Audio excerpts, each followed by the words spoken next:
Hey, good morning, good afternoon, good evening, wherever you are. Scott Luton and Kevin L. Jackson here with you on Supply Chain Now.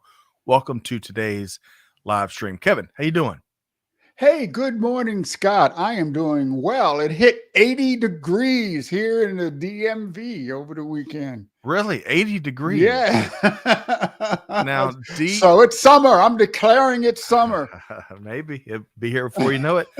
So DMV, what does that acronym stand for? What is that? DC, Maryland, and Virginia. You're clearly not in the know. Uh, DMV is where it's at, man. that's why I plug in with you so I can be more in the know. Every what second Monday of each month. It is the Digital Transformers edition of the Supply Chain Buzz, highly popular Supply Chain Buzz here on Supply Chain Now. Every Monday at 12 noon Eastern Time, we dive into some of the leading global business stories, supply chain stories, technology stories, you name it, across the globe. And I'm Kevin, sorry. I'm sorry. I really apologize. yeah. I know I bounced the check for this week's show, but I'll make it good. You know, it's Good. hard to get on this. It's hard to get on this show. We know Vicky will be chasing you down. I want to protect your legs because she will break them. But no, Kevin, great to have you as always. I love these shows. I love your good work, your thought leadership, all the moving and shaking Thanks. you do to help others. Stay up not only in the know when it comes to all things technology, but better yet, how to take action and do something about Mm. this digital transformation age. That's important, right, Kevin? Oh yeah, it is critical. I mean, if you are not leveraging uh, data to improve your services to your customers and clients, to get visibility into your supply chain, you are not going to be in business for long. And That's right. that's what digital transformation is all about understanding the data, leveraging the data, and taking action and making decisions based upon that data so that you can attain your business goals. That's right. That is right. So, folks, we're going to be diving into a variety of news and developments across the globe here today with an extra helping, I'll call it, of all things technology. And hey, beyond hearing from Kevin, myself and Kevin, want to hear from you as well. We're going to say hello to a few folks that are tuned Mm. in from across the globe momentarily. But Kevin, before we get going, Mhm. let's share a couple of other programming opportunities for folks have out there across our global community. Tomorrow, Yep. April 11th, we're diving into the really hot topic of supply chain planning. Man, talk about change and improvement in any particular space. Planning's been where it's at for years now. We're going to talk about with Michael Conley with CCH Taketic, with Walters Kluwer, how to go beyond, far beyond SNOP in 2023. That's tomorrow, Mhm. April 11th at 12 noon Eastern time. And then, Kevin, Yep. you got a busy week because Wednesday, April 12th, you've got two of our faves, Dr. Sally Eves and Helen Yu. What are y'all getting together and talking about on Wednesday? Yes, absolutely. This is sponsored by AT&T Business. We're going to talk about cybersecurity and network modernization. You know, I mentioned the fact that it's really critical for you to understand your data so you can make decisions to support your services and your customers and clients. But that data requires a solid network, a solid and secure network. And that's modernization, you know, leveraging wide area networking technologies, virtual private networks. You have to protect yourself against the malevolent actors out there in the world. And that's really what network modernization is all about. And Sally Eves and Helen Yu, I tell you, they are at the top of the game when it comes to cybersecurity. And I'm gonna sit back with my notepad and take notes. Well, y'all check out that event on Wednesday, this Wednesday, April 12th at 12 noon. And we're going to drop the link to check that. In fact, we already have. You can check out that LinkedIn Live via this link here. Just click on it, and you'll be part of that event. Kevin, speaking of, Yeah. and we're going to got one more quick program note that we're going to say hello to a few folks. But speaking of those bad actors out there you mentioned, just over the weekend, I got, folks are latching on to anything we know and trust, in email Yeah. and elsewhere over the weekend, I was sent a DocuSign, and everything about it looked real, right? Everything did. But I hit up a couple folks internally, the only folks that I use DocuSign with. None of them knew about it. And then right away, I knew it was yet another very advanced phishing. Everything they had, even the long code, the reference code. It's I tell you, you got to really double check before you click these days, huh? Yeah, one of the things. I mean, I'm a consultant. I have a huge company of one, right? And I keep getting these emails about, GC GlobalNet HR needs you to fill out this form. Gosh. GC GlobalNet is changing its policies, and in order for you to get your check next week, you have to click here. And it's so amazing how much I don't know about what I'm doing. They're trying everything these days. They're trying everything. But folks, take heed, take caution, because you never know. That thing you trust, you've been using for years, you never know when that might be compromised. So use this. From one thing I read also, that the most impersonated companies on the internet are UPS and Amazon. Yeah. And it's all about deliveries and supply chain, right? Yep. That's right. They know that there's a particular short list of things we really care about. Paychecks, as you mentioned, where our stuff is, as we talk about here a lot. And folks, you gotta be slow to act sometimes. Yeah. All right. So that's our public service announcement here today. I want to share one more thing when it comes to other resources. So if you haven't signed up yet, join in your almost 21,000 friends across the globe that get our With That Said weekly LinkedIn newsletter.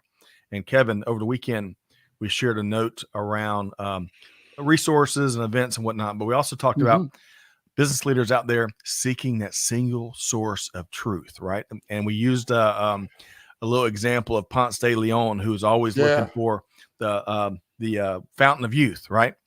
And so we took a lighter moment and really took an opportunity to talk about how vital and how important it is that businesses are able to find and implement and utilize and optimize that single source of truth. Tens of billions of dollars are being wasted each year by how all of us misuse information or don't have the information we need.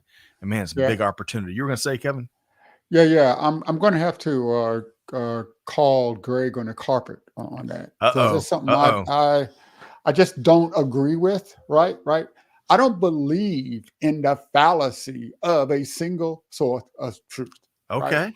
All right. I think it's critical to look at all sources of information and balance the source with the information. What's its credibility, right? Has it been good in the past? Is it relevant to you? And you have to be smart. I think there's a mistake if you rely on a single source of truth, because it may be wrong. But if you hedge your bets a bit, hedge your bets, right? You listen to multiple sources, and they should reinforce the right decision. Okay. And those sources that don't reinforce the right decision, you got to put the skank eye on them, right? All right, Kevin, you can't make me laugh today. I understand. You're fighting Mother Nature over that's there. Right. That stank eye, put that stank eye on things. So we're going to have to set up a discussion around what you said, kidding aside. So we'll do that. Greg, of course, Greg White, the one and only, is on assignment here today as we tackle the Digital Transformers edition. We'll have him back soon, and we'll dive into that. Okay, let's share a couple of comments from all the folks. We got a bunch of folks tuning in here today, and they're already dropping some knowledge. I'm going to start with this little supply chain now, not later. This kind of reminds me of the now and later candy back as a kid, right? Yeah. I like that. No. Go back to Thumbtack. Okay. You're right. Okay, you're right about that jacket. I love this jacket. Thank you. Man, recognize the goat. Recognize the goat. Tomcat is making our day for sure. Good stuff there. With a name like Tomcat, I mean, Man. F-14, that's the best plane ever. So look at this. So going back to threats we're all getting, Dana got 2 texts like the phishing attempts like we were talking about just yesterday. T Squared, great to have you. He holds down the fort for us on YouTube. Due diligence cannot be ignored. I'm with you there. John, welcome in. John says, Scott, the best way to verify the sender from a DocuSign standpoint as legit is to see who the underlying sender is. That'll always validate the real from the fraudsters. Good point there, John. Yeah, always hover over the link before you click. Then you can see where it's really going to. Unfortunately, you can't do that, or it's very difficult to do that on a smartphone, right? You can't kind of hover on a smartphone. You need like a mouse. Yes. They need to be able to gauge where our eyes are looking and then have that thing pop up before we make a click. We'll see. That maybe next generation. And I almost said iPhone, but I'm not going to breathe iPhone in this conversation, Kevin, because that brings up other things. Kidding aside, to all of our listeners out there that tuned in, our team had a really interesting iPhone versus all those smartphones discussion on a team call one day. So we'll have to revisit that. You can say Android. You can say it. There we go. Did it come out your mouth? Okay. Leah Luton from Aiken, South Carolina, aka Mom. Hey, Mom. Hello on this beautiful Monday, Scott and Kevin. You are right. It is gorgeous out there. Hey, Waleed. He wants to come on the show. He's checking the marketing budget now. Hey, Waleed, get back to us. Great to have you here today, regardless. D from, is that Mabane, North Carolina, Kevin? Mabane. Well, I've never been there. Where are you near? What city are you near? D, let us know. But great to have you here via LinkedIn. Manav is tuned in from India. Great to see you here via LinkedIn. Hey, Helmut Heinzer is tuned in. Helmut, really enjoy your content you put out there via LinkedIn and elsewhere. Great to see you here. Manali via LinkedIn says, hello, Kevin. Hello. And Wadad tuned in via LinkedIn, watching from Canada. Great to see you here today. Canada. Oh, Canada. That's right. All right. So, Kevin, and by the way, Justin, great to see you. Hey, AT&T Justin. Business offers active armor that assists in preventing unwarranted threats. How about that? A little pitch in the comments. Justin, good to see you. And Gino, great to see you here via North Alabama. Hope this finds you well, Gino. Okay, Kevin, we got to get to work. You ready? Work? Oh, you said the wrong word there. Another 4-letter word. Well, you know what? This would be the best work we do all week, undoubtedly. Right, let's do this. Let's do this. So I want to pull up our first article here today. So, Kevin, before as we get into our first article, we're starting with this recent Forbes piece by Steve Banker. And folks, if you're not tracking, reading, following Steve Banker, he's a great, I call an industry analyst, what have you. He writes a lot in Forbes, but we're going to be diving into this piece where he's sharing some results from a recent digital transformation focused survey conducted by the American Productivity and Quality Center, APQC. Kevin, tell us more. Well, first of all, if you've never heard of the APQC, you really should, because they provide benchmarks across every industry in a lot of different business processes. And in this particular report, they were looking at digital transformation in logistics. And what they found is that most of the respondents are actually in the midpoint when it comes to digital transformation initiatives. And this is the supply chain areas of inventory management, transportation, warehouse equipment, and facility management. But these, respondents were on the low end when it comes to compliance and safety, which is a red flag. Like 91% of the inventory management respondents are really digitizing their data and processes. I mean, that's a huge number, but only 31% are actually using predictive analytics, and only 26% are using artificial intelligence. Wow. So they're getting the data, but they're not actually implementing the processes or using the technology to implement it so they can actually make decisions based on that data. In transportation, 92% are digitizing data and processes, but only 31% are using predictive analytics. But in compliance and safety, Yeah. neither 1/3, 33%, do not have any digital transformation initiatives in place. Okay. Only about 1/3 of them have digitized their data and processes in that particular business process. And very, very few are using artificial intelligence or predictive analytics to optimize the use of the digitized data. Look, it doesn't do any good if you have the data and you don't use it to make decisions. Come Right. on, guys. Right. Because it's usually really expensive to get the data. And if you're going to invest all the money and then not do anything, that's always been a knock on big data for years. Kevin, what I also liked, and there's some, and going back, you shared some, I think, some really surprising factoids and statistics there. Sounds like there's massive opportunities across the industry, as there always is. I want to point out to folks, and we dropped a link to this article via Forbes here. Y'all can check it out for yourself. Included in the article is a great white paper that Steve Banker and his organization did on 25 leading organizations when it comes to digital transformation and what are some of the common elements that make up their journey.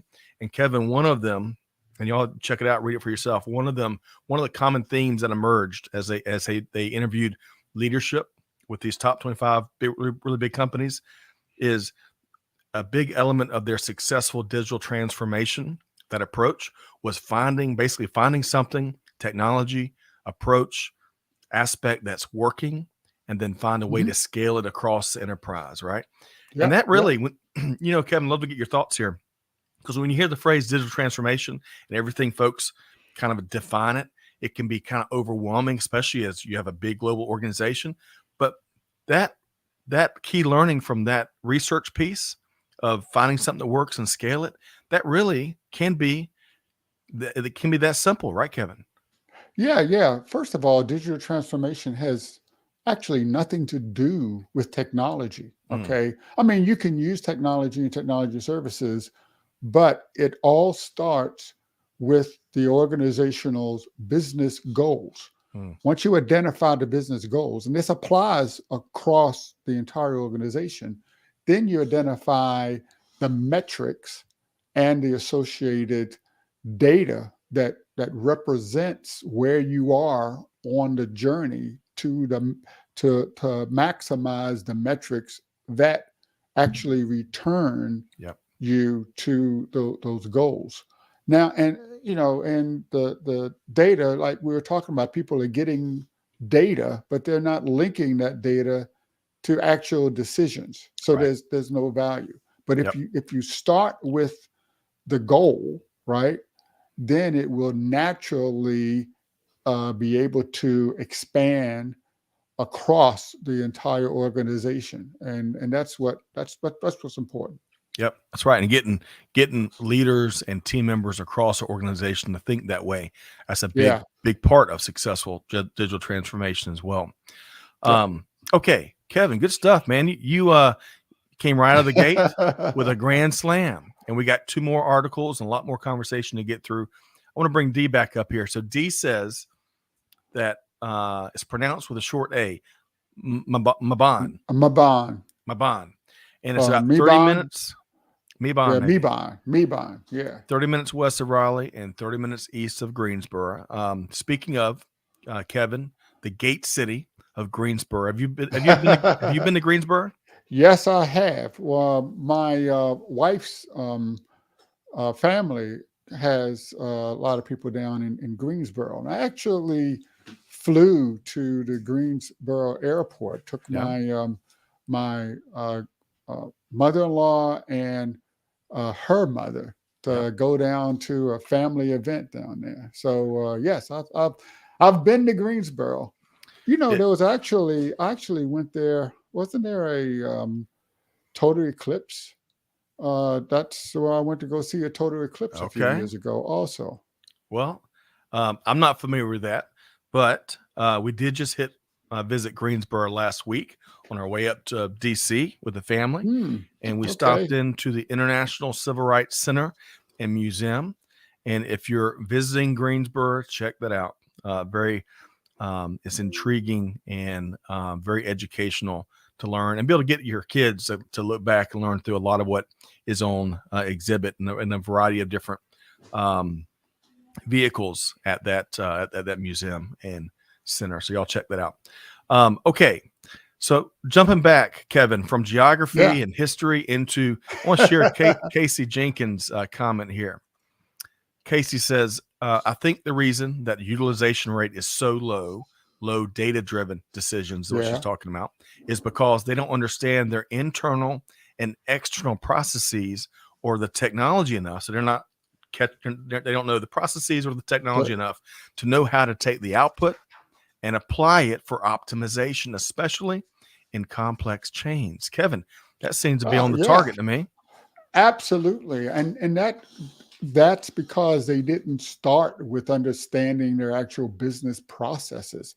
So it's scary because that means they started collecting data, not knowing why they were collecting the data. So they can't use it, Right. They don't know how to use it. And you're right, Casey. You're right. Yep. And that goes back to your point, Kevin, of it's as much of a people initiative as anything technology, getting everyone, all of us, all the team, the organization aligned around what we're trying to do. So that's a good point. And Casey, great to have you join us there via LinkedIn. Yeah, thank you, Casey. Great observation. That's right. All right. So D, I tell you, D is on the money. Mebane, North Carolina. Mebane. We're going to get this right eventually, D. And I'm so glad. Thanks for your help. We hate to get any names wrong here. All right. So, Kevin, we're going to dive into our second story here today. And I want to bring this graphic up. So here we're talking supply chain, or maybe more supply chain 4.0 via this recent blog from our friends at Neurosis. Now, I like it's a good read, but my favorite part of this read is a wide variety of examples of digital transformation in supply chain that it offers. So what's your take, Kevin? Well, first, when I saw Neurosis, I was thinking neurotic. And I said, do I want to read about an article from? I know. But anyway, they gave some great information, though. But it really is good stuff. They start off is that supply chain 4.0 is really a significant shift in how a business manage their supply chain operations. And the technology services that are being used really focus on digital transformation. For instance, the Internet of Things that supports supply chains by providing real-time visibility and insights into the movement of goods and services. So if you have a business goal of delivering quicker so that you can satisfy your customers' needs and desires, clearly Internet of Things with data from Internet of Things devices would help you. Business process automation, that's a key driver of supply chain transformation because businesses can reduce errors, save time, and increase productivity by taking these repetitive and manual tasks and giving them to robots. Okay, I want a robot doing critical tasks because they will do it right, and you won't have the error that's inherent with using humans. Data analytics, right? Using artificial intelligence with data analytics, businesses can identify patterns and trends in their supply chain data. And this enables them to make more informed decisions and optimize their operations. Going back to the very first article, they're collecting all this data, but they're not analyzing the data so they can see the trends. So it's just a waste of money just collecting data. Yes. Blockchain, the distributed ledger system, right? That provides a secure and tamper-proof record of all transactions and activities across the supply chain. And when you think about transaction, don't limit yourself to financial transactions, right? Information transactions. Who has information and who gives that information to what party? How do you receive information? What party provides information that's critical to your business processes? And finally, cloud computing, my favorite. It transforms supply chains by enabling businesses to store and access data and applications over the internet rather than on local servers or computers. That gives you the ability to access your data and make decisions and act on your data from anywhere. And in today's world where you need to be able to work from anywhere, including work from home, cloud computing platforms are critical. Yeah.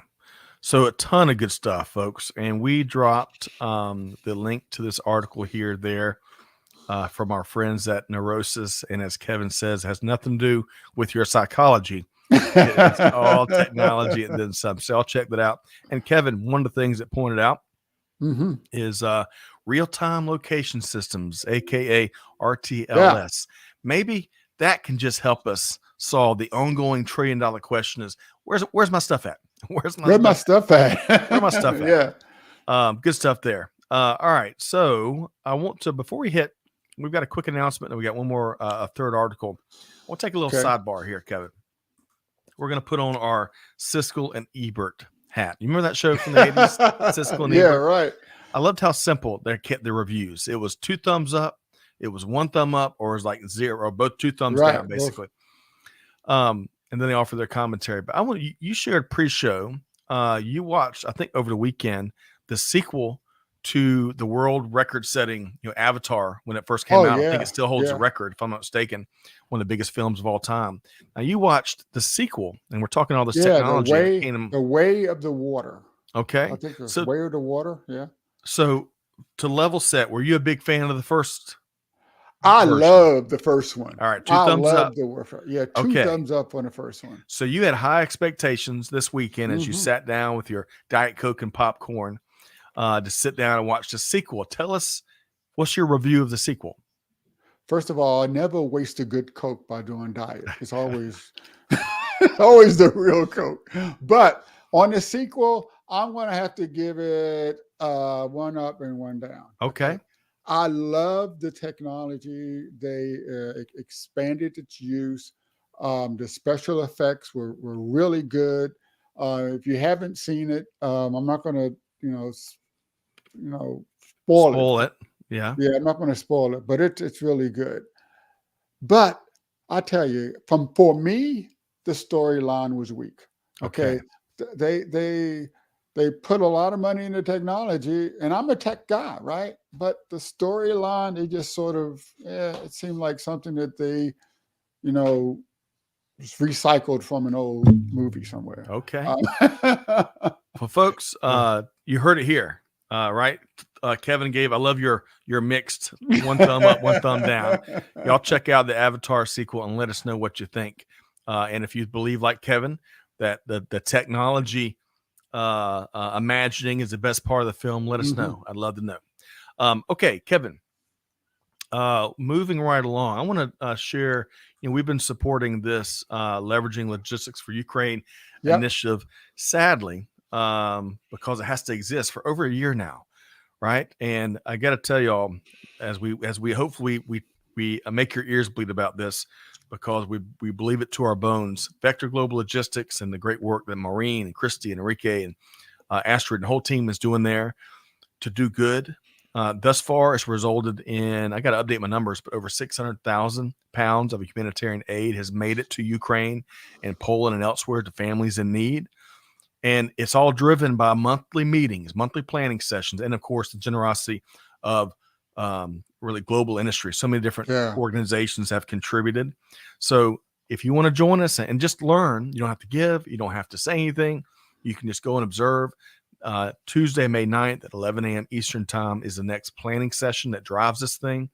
11 a.m. Eastern time. We'd love to have you join in and learn more about, how we can work together to help so many in need. Kevin, your thoughts here around this program and the need out there? Well,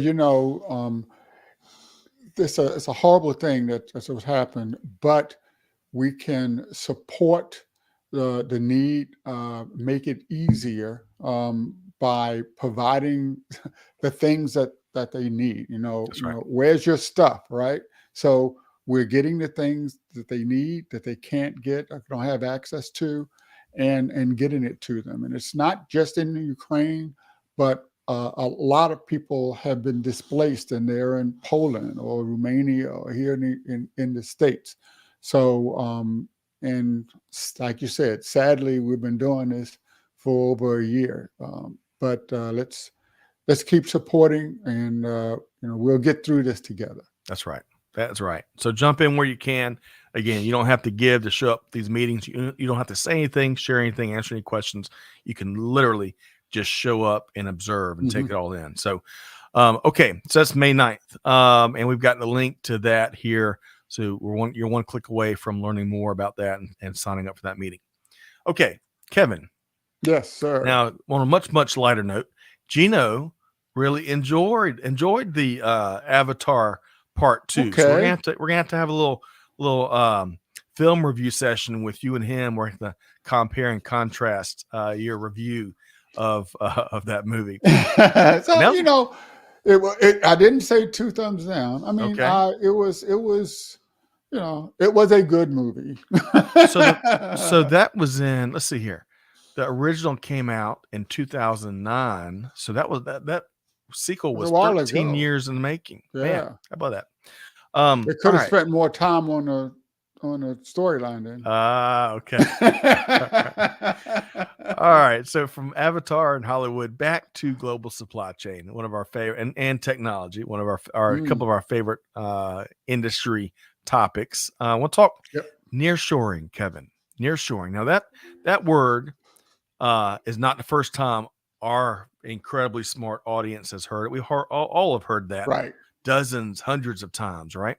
And also not just in the last year or two. I mean, nearshoring and offshoring, they've been trends, and it's been all very cyclical for decades now, right? Longer than that. Yeah. So in this article, Christopher Kent opines in this article via Supply and Demand Chain Executive that nearshoring can accelerate resilience through digital transformation. So Kevin, tell us more.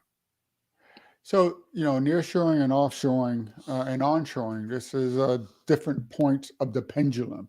Okay. And that's one of the big problems is that the pendulum keeps moving. The optimum point for the pendulum also keeps moving. This is a dynamic thing. All right. But so it's really a pivotal time for all of us to reimagine how we manufacture goods and by embracing Industry 4.0 and digital technologies, because that's how we can actually keep our eye on the pendulum and move as necessary. We need to become more agile and resilient. So nearshoring and reshoring are viable supply chain strategies for many critical industries. But don't forget, for some aspects, offshoring is good as well. So smart regional manufacturing is coming in as a very important component for when that pendulum is in the middle. You use nearshoring to move closer to customers and suppliers within the regional market, because it has lots of benefits, like being more responsive to the customers and real faster to market. Retooling for the digital age. Okay, we talked about data. That data tells you which option is best. And in an enabled, a 4.0 enabled facility, a factory, you can leverage advanced robotics to move products to, from, and around production warehouses and loading areas. And finally, you can have resilience in your supply chain through digital transformation. Okay, businesses and governments were really unpleasantly surprised by the fragility of supply chains during the pandemic. And recent geopolitical aspects is really focusing strategic priorities on ensuring unhindered access to critical components and materials. We talked a bit about the fact that Ukraine was like the number one supplier of automobile harnesses, electrical harnesses Right. worldwide. Okay, and how that affected the entire automobile industry. So this has really led companies and countries to embrace reshoring and nearshoring of strategic elements in their supply chains. Yeah. So, these are tools that you can use. It's a dynamic world. Data gives you that visibility and insight into the dynamic nature of that world. So, yes, you have to collect that data, but if you don't take the next step of leveraging machine learning, artificial intelligence, so that you can visualize the patterns in that data, then you can't make the decisions that are needed, are necessary to track that pendulum as it goes back and forth, Right. nearshoring, onshoring, offshoring. You need that. Well said. And that's a good way of looking at it. It's not, while there's a lot more nearshoring going on right now, the pendulum, who knows when it goes back the other way. There's a lot of offshoring going on still right now. Yeah. I think one of the important things here is for supply chain leaders to that they are considering is the equation isn't just, while it's still important, total landed cost. Total landed cost will always be important, but man, if anything has taught us the value of really understanding all sorts of risk and mitigating what could happen, that you mentioned the automotive harness out of Ukraine. Of course, lots of companies are looking for ways of maybe moving their production from some part of China elsewhere. Vietnam's been a beneficiary of a lot of that. Mexico and Latin America here in our hemisphere are vibrant opportunities are across that region. In the past, Turkey for apparel has been a hot nearshoring market. I mean,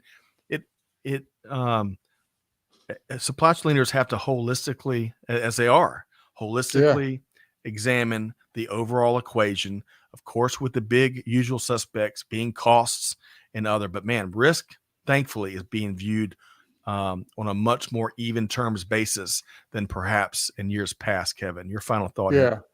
So this is a multifaceted issue, right? And I'm going to go back to Don Quixote. There is no single source of truth in solving this issue, right? You have to look at risk. You got to look at cost. You got to look at distance. You got to look talent, at your customers. energy. You got to look at talent. Lots of different sources of truth about a lot of different things that you have to, not necessarily balance. Because each aspect may not be equivalent to another aspect. But you have to leverage the most important human brain in the room to settle this. It's artificial intelligence is not going to sell it. Machine learning is not going to sell it. It's going to be a human.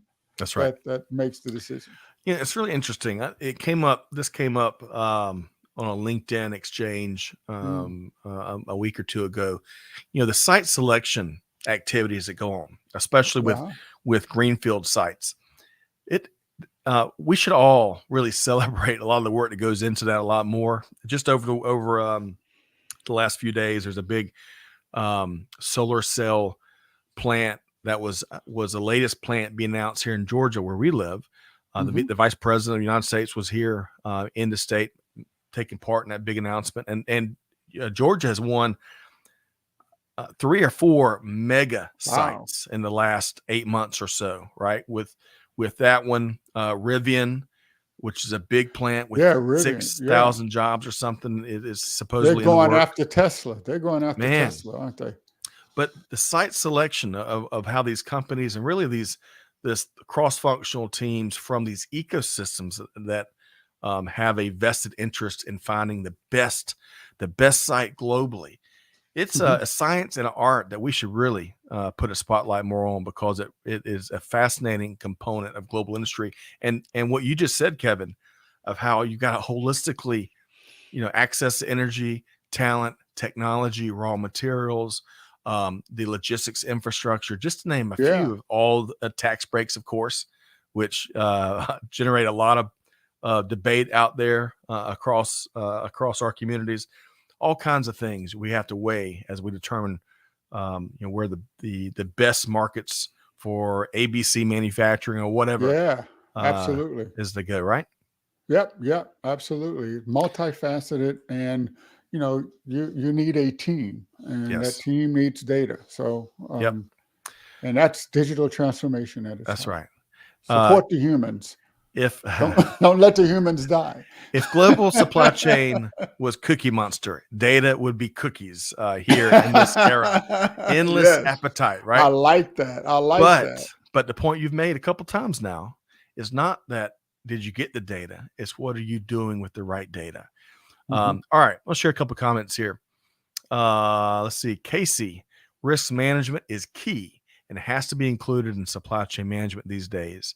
Reactionary measures are clearly not going to cut it anymore when risk is presented. Has to be proactive risk management in order to remain agile. Casey, you're on fire today. I love Casey. When's she going to be on the show? I'll tell you what, that is excellent perspective, especially being proactive, because everybody's after that organizational agility these days. And maybe Catherine and Amanda can let me know who this is.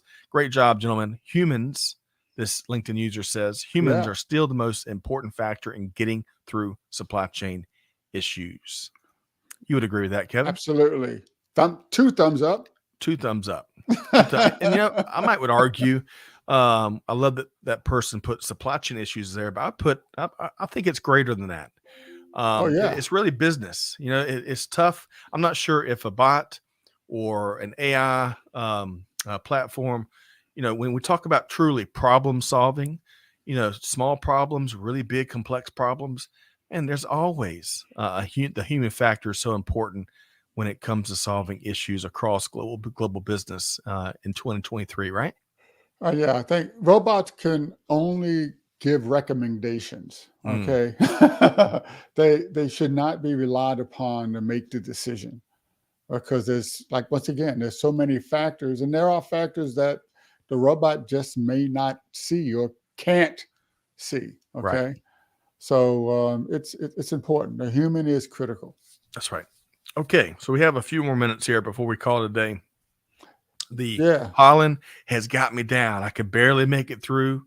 I'm so glad I hadn't had a coughing fit yet, Kevin, because you make me laugh all the time. Well, I'm wondering that triggers it. Yeah.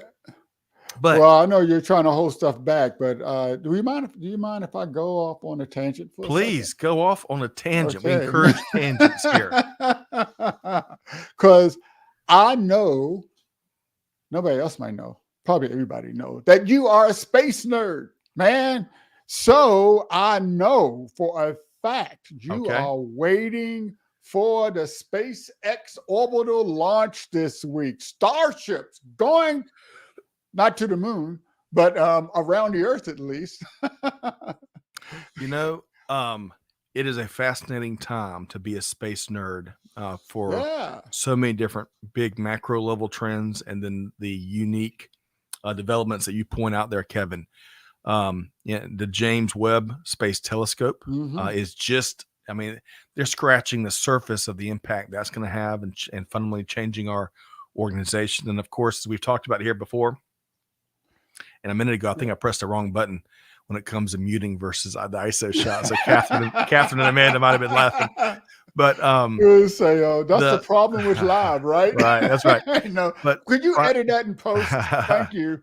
Privatization, it's really interesting where we're going. You of course have spent time at NASA with what mission?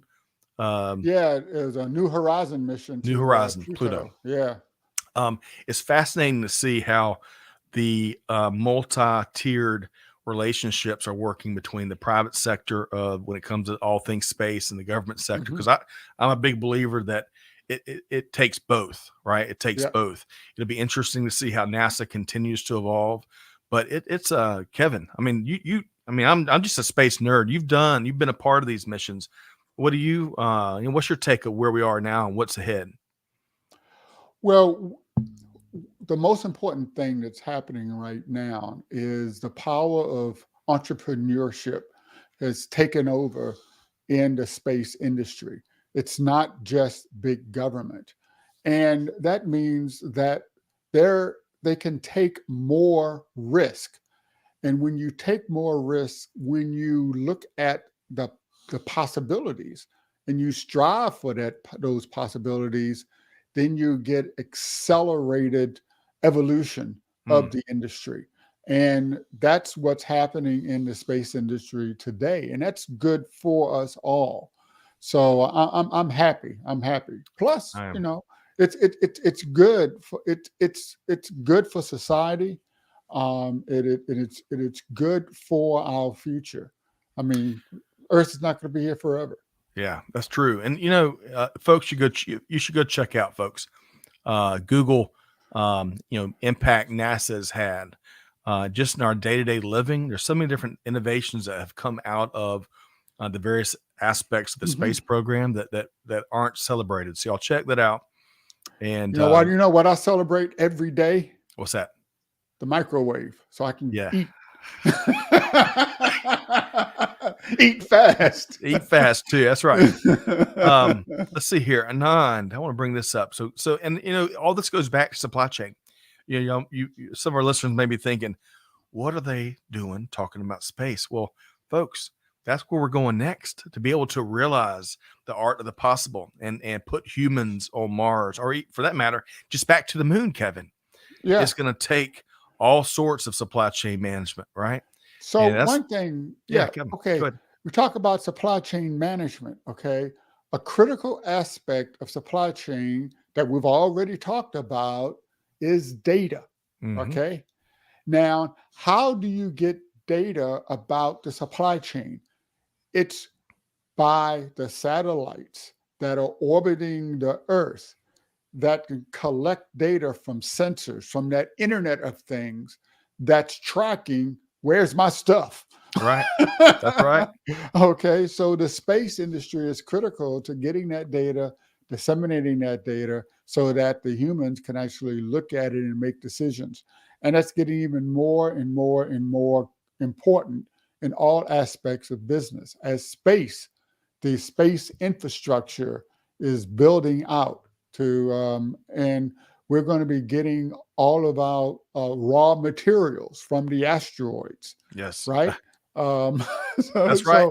And he's only halfway kidding. I mean, that really, there's a wide variety of business plans, highly technical business plans for trying to do just that out there, Kevin. Right. And there's going to be a space hotel launched in less than 10 years. Right. And space tourism is already an industry. It'll be the Kevin L. Jackson Intergalactic Hotel and Resort. I can see it now. But all of that aside, it is a fascinating time to solve and look at innovative breakthroughs in global supply chain. And then, of course, what's to come in universal supply chain. It's going to be mind blowing. And Kevin, you mentioned the whole satellite network. I was reading something last week about just how dense that has become, and satellites are continuously being added. So we're gonna have some work cut out to make sure our air traffic control, our satellite traffic control, is safe for all parties. Kevin, I'd be remiss if I didn't ask you about this as we start to wind down. And before I do, I want to share Anand's point here. Great to have you here via LinkedIn, Anand. Collaboration is key in supply chain, where external partners like carriers, suppliers, customers, and the internal team can chat or collaborate in one platform. Anand, excellent point, and critical to modern day supply chain, right? Modern day global Yeah. supply chain. Kevin, Digital Transformers continues to kick butt and take Yes. names, right? Had a Yes. variety of big interviews that have resonated across the globe. What share one of your favorite recent interviews, or maybe one of your favorite ones coming up? Your thoughts. Well, first of all, we just started a huge series with SAP, where we're talking about how SAP, what critical role SAP is playing with respect to digital transformation across all industries. And just as a shout out, I'm going to be at Sapphire next month. Yeah, the middle of May. Um, and I'll be interviewing some of SAP's clients and customers that are leveraging data being provided via S4HANA to make these supply chain and ERP decisions. Okay. And we just launched, we released the first of this interview series. Leonardo, he's going to, from Beyond Technologies, talking about digital transformation in ERP. So check that out on Digital Transformers. And you can get that, folks, wherever you get your podcast from. You can also check it out on YouTube. Kevin, how else would you invite folks to connect with you? Yeah. So LinkedIn, we're on Facebook. We just started posting on TikTok. Now you're going to say, oh, you're going to let the Chinese? Hey, it's a global community. Where's Greg? I'm gonna look over my shoulder. Oh, we can't wait to have Greg back, and we're going to dive into a lot of things we talked about here today. But it has been fascinating to watch how quickly that programming has grown. And Catherine says, "I didn't know you were on TikTok, Kevin." Yes, Kevin L. Jackson Can you _ tech TECH? I'm there, baby. I'm there. Annual Oops. registration is open for that, both virtual and in person, and that's coming up in Orlando in May. So y'all check that out. Maybe Amanda and Catherine can Google a quick link, and we can drop that in chat and make it easier. Okay, one cool thing here with Supply Chain Now. Clay and I had lunch the other day with.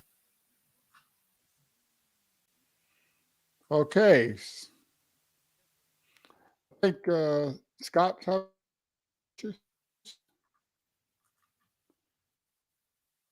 So yeah, I think Scott has like 237 channels over there. So he's trying to work through those channels so he can get the right one connected. But how you doing there, Scott? Am I back here? Can you hear me now? Yes. Okay. All right. So hey, Murphy's Law is always live and well, especially on Mondays. Can you hear me okay, Kevin? Yes, I hear you good. You're back. Man. Well, hey, Kevin, y'all check out Digital Transformers. Connect with Kevin L. Jackson everywhere, including Tech Talk. And Kevin, I'm gonna give you your last word here on the buzz before I sign off. What would you challenge people to do? So I think it's really important for people to think about the importance of humans and use the data that you collect.